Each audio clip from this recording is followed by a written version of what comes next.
Hola, bienvenidos una vez más a Diálogos Gerenciales. Esta noche tenemos una gran pregunta para resolver. ¿Qué sería de una organización sin individuos, sin personas, sin colaboradores? En un mundo cambiante y competitivo, el reto de la gestión humana se ha convertido realmente en un gran desafío para todas las organizaciones. En el programa de hoy tendremos, como es usual en Diálogos Gerenciales, un tema de alto impacto para la alta dirección y, como tal, está representado en la presencia de lo inhumano en las organizaciones.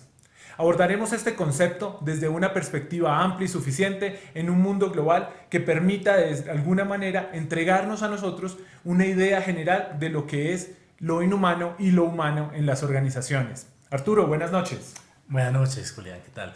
Como siempre, tendremos la participación en nuestros diálogos gerenciales de invitados especiales y expertos para tener distintas posiciones sobre este tema. Nos acompañan en el estudio el doctor Alexander Parra, licenciado en Lenguas Modernas y abogado especializado en propiedad intelectual, que también es sindicalista y funcionario público de Artesanías de Colombia, quien nos va a brindar sus opiniones y sus conocimientos frente a este tema desde su experiencia profesional y personal.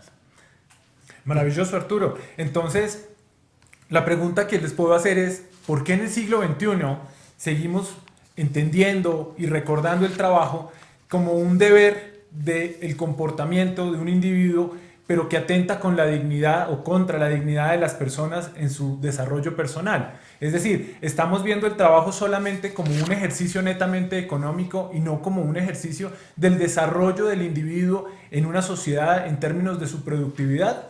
Son estas dos miradas incompatibles, la parte inhumana, la parte económica, el desarrollo personal de cualquier individuo, la dignidad humana de un ser está por debajo de los valores económicos de la sociedad. En ese sentido, Arturo, yo quisiera que conversáramos un poco sobre los conceptos que tiene la Organización Mundial del Trabajo. En efecto, Julián, la Organización Mundial del Trabajo, que es el foro internacional mundial que precisamente agrupa a los Estados miembros y a todos los distintos actores relacionados con este derecho, pues viene promoviendo desde principios del siglo XXI este concepto del trabajo decente en el marco del logro de los objetivos del milenio. Los invitamos a profundizar más sobre esta noción con el siguiente video de la Organización Internacional del Trabajo.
Como acabamos de ver, en ese contexto actual, el trabajo toma una fuerza muy importante como un ejercicio de transformación para la sociedad. Y por eso es importante reflexionar sobre la relación que tienen entre lo que es la oferta y la demanda, es decir, entre los que ofrecen los trabajadores, que es su mano de obra, y quienes la demandan, que son las empresas. Y en esta relación pues hay diferentes perspectivas que se tienen que evaluar desde el punto de vista filosófico, económico, sociológico, político e inclusive psicológico, que muchas de estas facetas son divergentes entre sí. Por eso desde lo conceptual podemos evidenciar también lo inhumano que ha estado presente desde siempre en la sociedad y en la organización. Claro que sí, Arturo. Mira, hay un autor de la Universidad del Valle, acá en Cali, Colombia, que trabaja o ha trabajado ese tema de lo inhumano en las organizaciones, y él genera una definición muy particular de lo que es lo inhumano. Lo lleva al desconocimiento o a la negación del otro, a la negación de otro individuo como tal, en el sentido de la forma de la identidad. Es decir, nosotros solemos como individuos, como seres humanos, negar la existencia del otro o demeritar la existencia del otro a través de las diferencias de cada ser. En ese orden de ideas, el constructo de lo inhumano parte de una esencia básica, y es la concepción de la diferencia entre los individuos. En ese sentido, nosotros hablamos de identidad y el reconocimiento de esta misma en un sentido de que se puede entender la vulneración de los derechos humanos cuando rechazamos de alguna manera, sesgamos de alguna forma la identidad de otro en su cultura, en su diferencia, en su ser esencialmente. Es decir, que el reconocimiento del hombre como fin en sí mismo y no como medio es el concepto relevante dentro del proceso. En efecto, y esto tiene que ver con la noción de la dignidad humana, que cuando la empezamos a ver desde el enfoque de los derechos, pues surge en la modernidad como tal. Es decir, que cuando estamos hablando de lo inhumano, hacemos referencia a pues precisamente desconocer esa dignidad humana, y en el siglo pues, XVIII, cuando empieza a reflexionarse sobre el tema de los derechos y sobre cómo, pues cuál es la finalidad y el propósito de la vida de las personas, se empieza pues también a considerar que la dignidad es ese fin último que deben tener las personas. Sin embargo, filosóficamente, pues la dignidad también está sujeta a la razón, es decir, se analiza pues desde este punto de vista, y se empieza a volver de cierta forma divergente, porque también la razón es usada para explicar las lógicas productivas que surgen en la modernidad. Es decir, en la modernidad surge también todo lo que es el enfoque de la producción capitalista, que pues hace que también empieza a verse lo que tú hablabas ahora. ¿Cuál es la finalidad del hombre?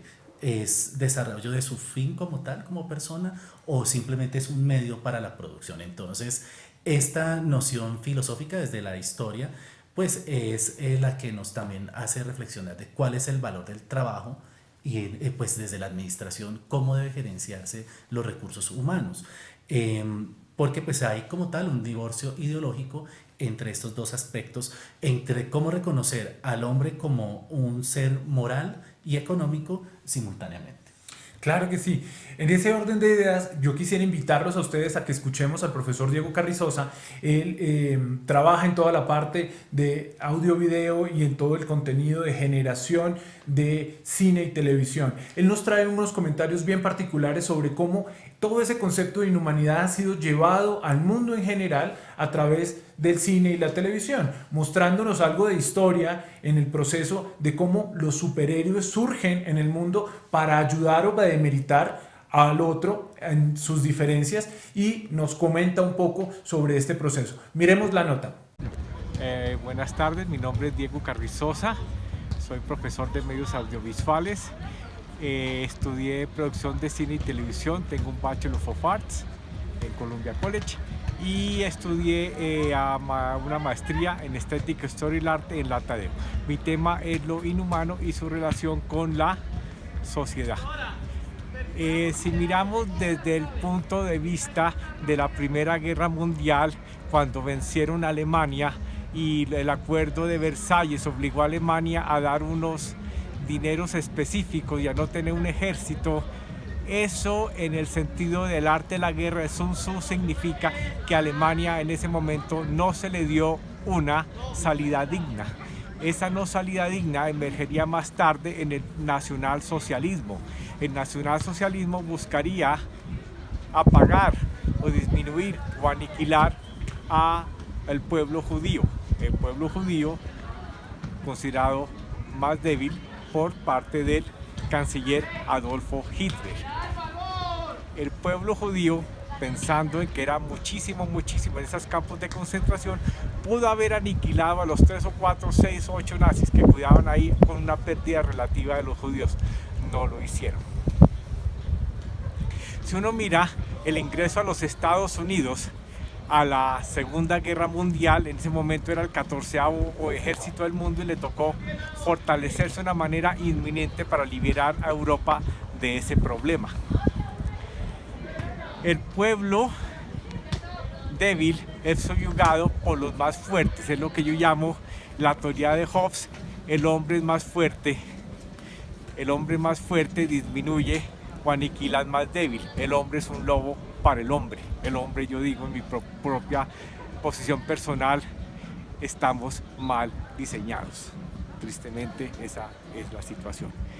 En lo que se llama la herencia de la Guerra Fría, en estos superhéroes que hay hoy en día con superpoderes, pues buscan disminuir al otro más débil, el concepto de la otredad.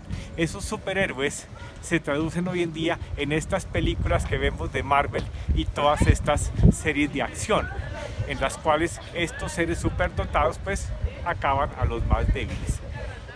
Dentro del discurso sociopolítico que alguna vez dio Fidel Castro, en el cual decía que había que disminuir o fortalecer en lo que se llama una hegemonía de pensamiento en lo social, político, económico, al patio trasero de Estados Unidos a América Latina, enviándole los contenidos de sus industrias culturales, en los cuales pues esa herencia de la Guerra Fría buscaba subyugar al más débil, o sea, nosotros. Yo digo que si Adolfo Hitler hubiera ganado la Segunda Guerra, estaríamos todos esclavizados y aquí hablando alemán. Pues gracias a Dios eso no sucedió y los gringos pues fortalecieron su hegemonía cultural, social y política al haber liberado al mundo. Entonces el punto va a que estos superhéroes y estas personas más poderosas siempre han buscado disminuir al otro. Como vemos en el video, la problemática de la inhumanidad en las organizaciones pues sigue muy presente y es una situación que todavía vive la humanidad actualmente. Esto pues también se evidencia según lo que planteábamos ahora de nuestro autor de Fernando Cruz Cronfi, que pues en el mundo actual, en los contextos de globalización y en esta sociedad postmoderna, pues hay una serie de relaciones y valores diferentes a la forma que se le da al valor del recurso humano, pero también a cómo se evidencia pues esto dentro de la administración. Es decir, que para nuestro autor de Cruz Cronfi, pues lo que es la globalización, los contextos de consumo, el enfoque del modelo neoliberal de desarrollo y particularmente en la presencia de las culturas híbridas, que es un concepto que se trata allí, que hace referencia pues precisamente a todo este choque de civilizaciones que se está dando actualmente en el mundo, pues hace diferentes las relaciones de trabajo, particularmente pues en el caso de Latinoamérica y de Colombia, donde pues somos una suma multiétnica y pluricultural de una sociedad que pues es indígena, afrocolombiana, al mismo tiempo de herencias coloniales, hispánicas, que está sumada en algunos modelos desde la modernidad y también en la posmodernidad, pues surgen distintas maneras de entender lo administrativo allí. Es diferente como lo que pasó por ejemplo en Europa, donde pues estos modelos se pudieron implantar de una manera diferente. Es decir, Colombia y Latinoamérica en particular, al ser una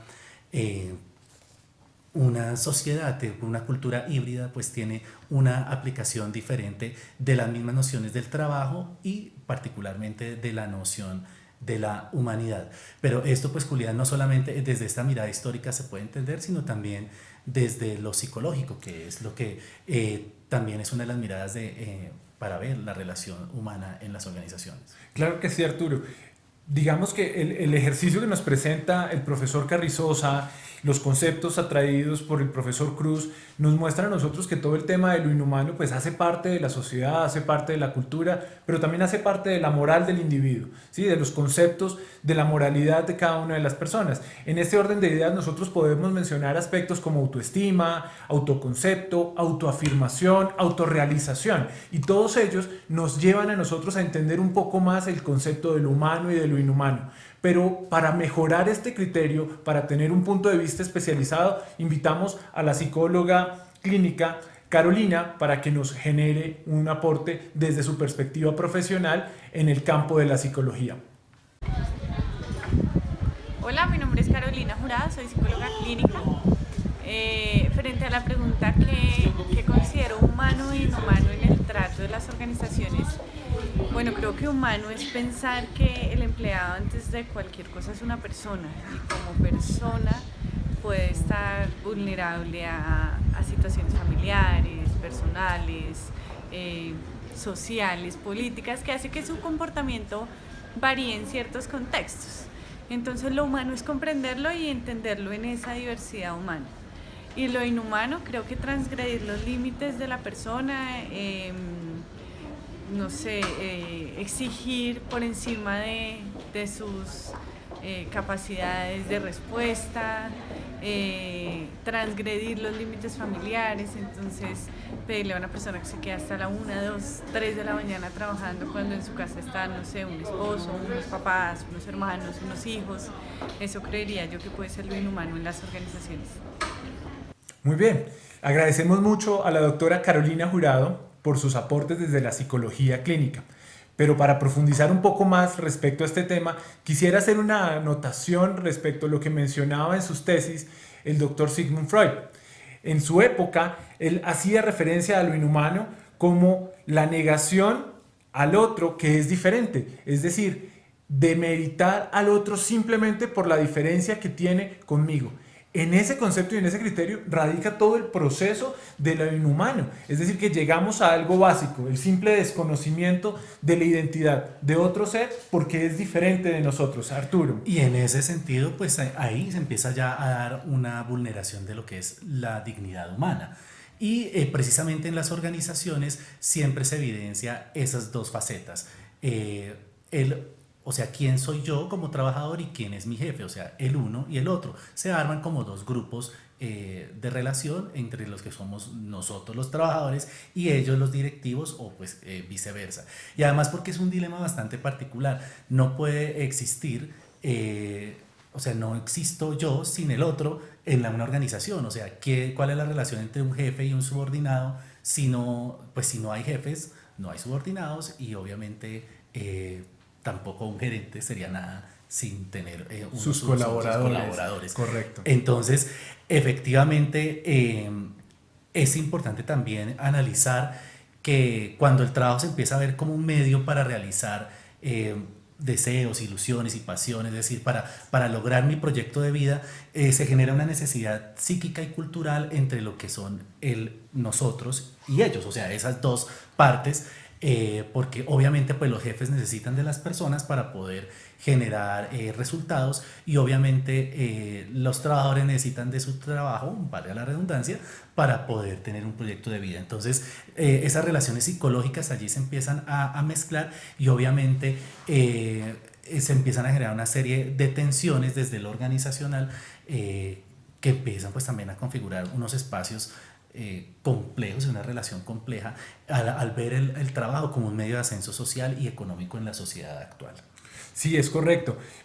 Esta problemática no es una problemática nueva, data de muchos años atrás y podríamos hablar inclusive nosotros de más o menos en 1840, 1850, finalización de la revolución industrial. Pero para no irnos tan lejos, quisiera que escucháramos a la doctora Sandra Ariza, que es una de las líderes del área de talento humano del Politécnico Gran Colombiano, para que nos cuente sus apreciaciones respecto a lo que es humano e inhumano en la organización, pero también sobre cómo desde el área de talento humano se genera todo un proceso para evitar los problemas de la inhumanidad y evitar ese roce entre subordinador y subordinado.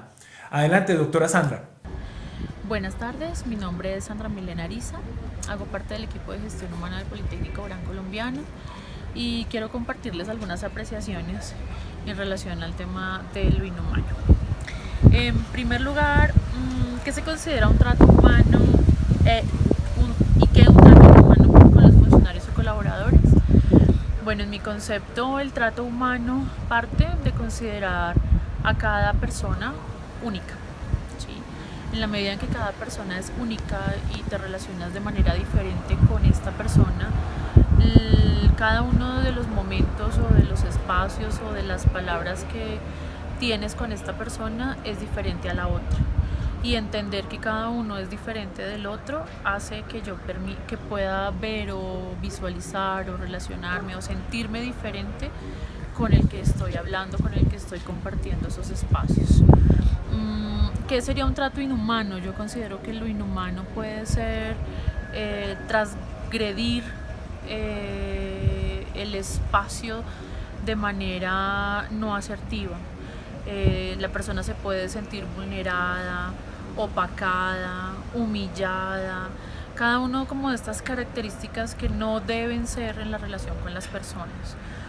Lo difícil es entender qué es lo inhumano para el otro, porque cada uno desde su relación está intentando hacerlo de la mejor manera, pero si la otra persona de alguna manera lo siente diferente, tienes que tratar de leerlo para poder entender que eso a la otra persona le está haciendo daño.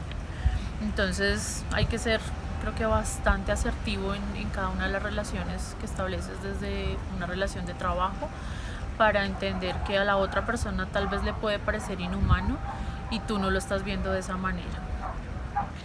La segunda pregunta, desde el área de gestión humana, ¿cómo se pueden prevenir este tipo de situaciones?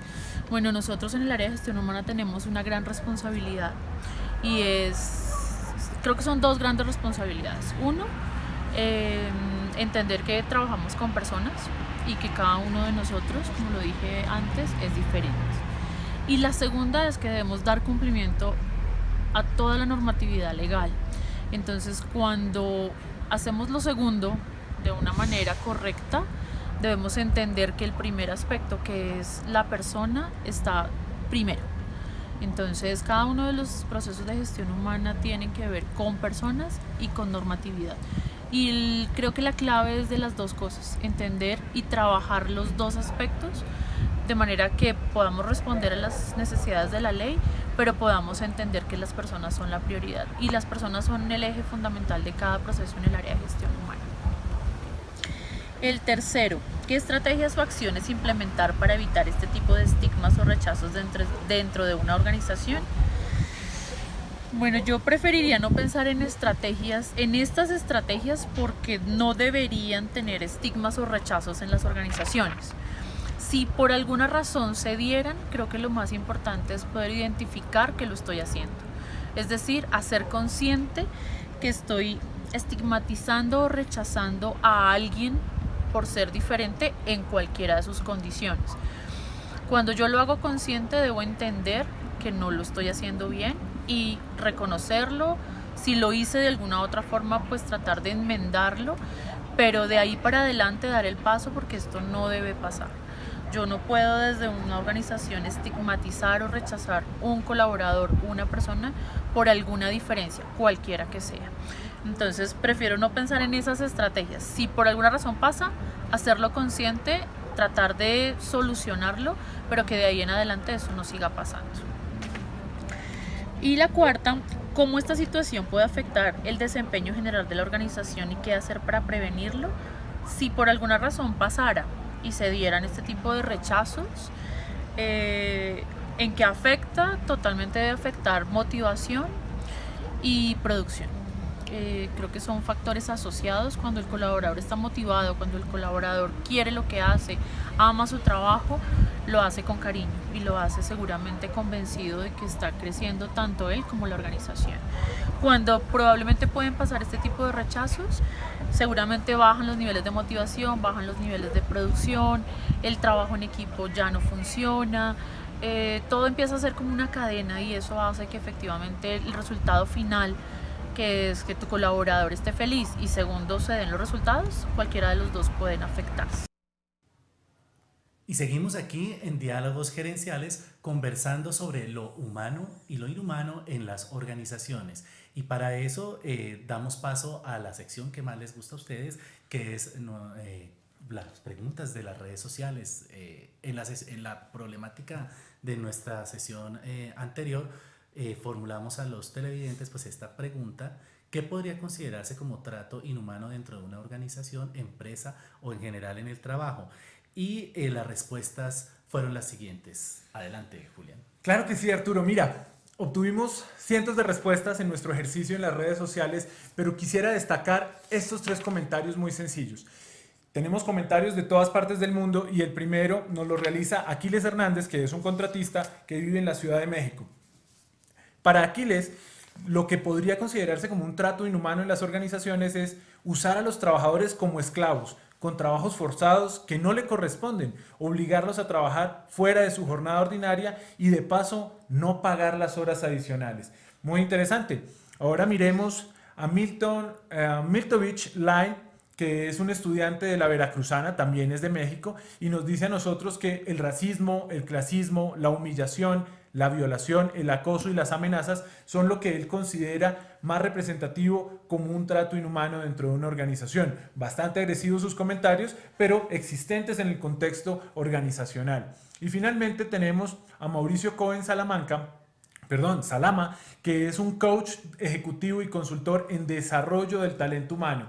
Y él nos dice: no estoy seguro a qué se refieren con lo inhumano, ya que en esta categoría debería incluirse no solo conductas brutales como la tortura física o, en nuestra época, la esclavitud. Sin llegar a esos extremos, hay una serie de situaciones bastante humanas que son consideradas maltrato laboral. Las principales entre ellas son contratar a trabajadores en negro o no hacer aportes patronales, es decir, el pago de los parafiscales, salud, pensión, riesgos, vacaciones, primas, cesantías, etc. No pagar horas extras, tener un lugar de trabajo que no respete las normas de seguridad e higiene, promover o tolerar el abuso psicológico, promover o tolerar el acoso sexual y promover o tolerar algún tipo de discriminación. Es decir, volvemos a nuestro constructo básico y es el desconocer la diferencia del otro. Arturo. Y en efecto, pues también analizar que estas situaciones a veces no son muy reconocidas. La gente decía, ¿a qué se refiere con lo inhumano? Porque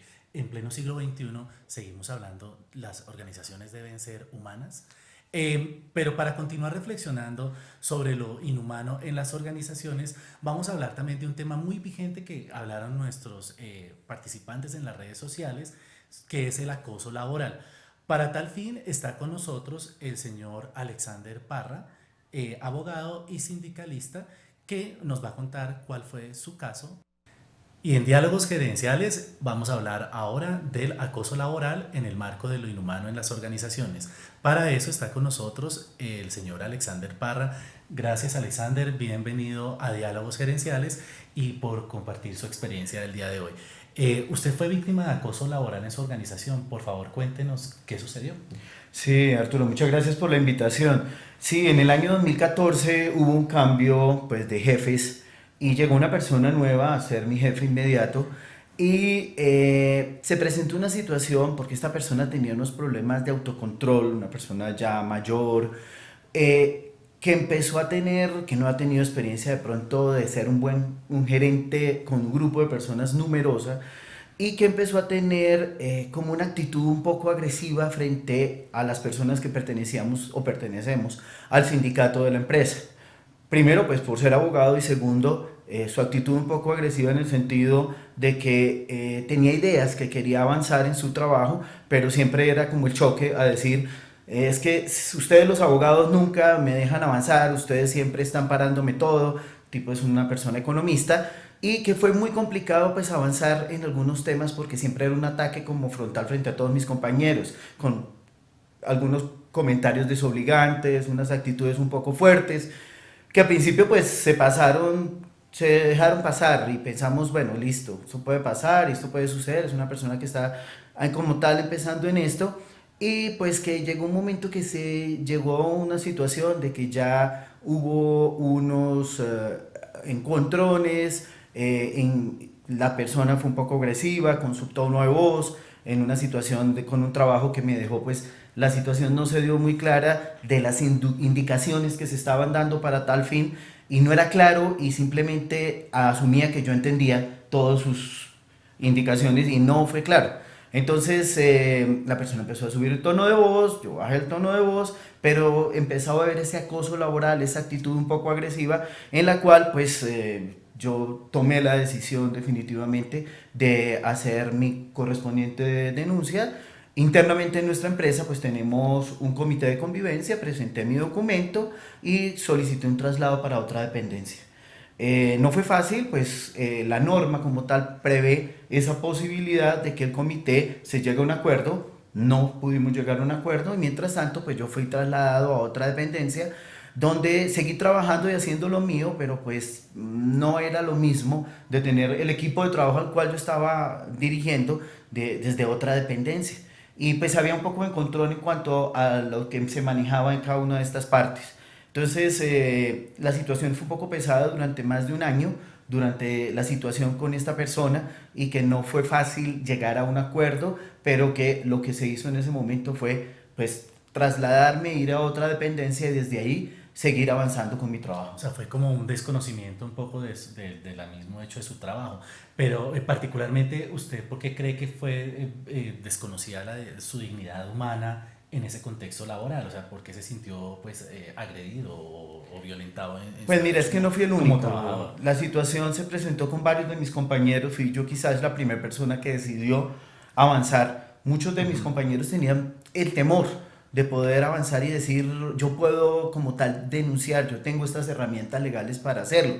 El miedo quizás, y pues en este caso siendo yo sindical, parte del sindicato de la empresa y tener pues un fuero sindical me animó a decir yo no más y hay que avanzar al respecto y tomar las determinaciones correspondientes frente al caso y pues denunciarlo, pedirle el traslado y seguir trabajando hasta que pues hubo de nuevo unos nuevos cambios y se logró pues avanzar al respecto. De esta manera hemos llegado al final de Diálogos Gerenciales y vemos que efectivamente esta situación de lo humano y lo inhumano en las organizaciones es un debate que sigue vigente y particularmente en el caso colombiano sigue abierto. Sí, Arturo, así es. El doctor Cruz pensaba o aludía en sus documentos que a través del tiempo, la historia y la evolución iba a irse perdiendo ese concepto de inhumanidad. Lamentablemente no es así. Como todo esto gira en torno a las diferencias del ser, pues todavía permanece permeado en las organizaciones y mucho más en las organizaciones colombianas. Desde esa perspectiva nosotros hemos visto aspectos desde el análisis psicológico, social, cultural, económico o gerencial que nos han dado mayores luces para comprender esta temática. No obstante, la pregunta que podríamos empezar a hacer para el cierre de nuestro programa, para que ustedes, nuestros queridos televidentes, revisen, analicen y compartan en nuestras próximas sesiones de redes sociales, es la siguiente.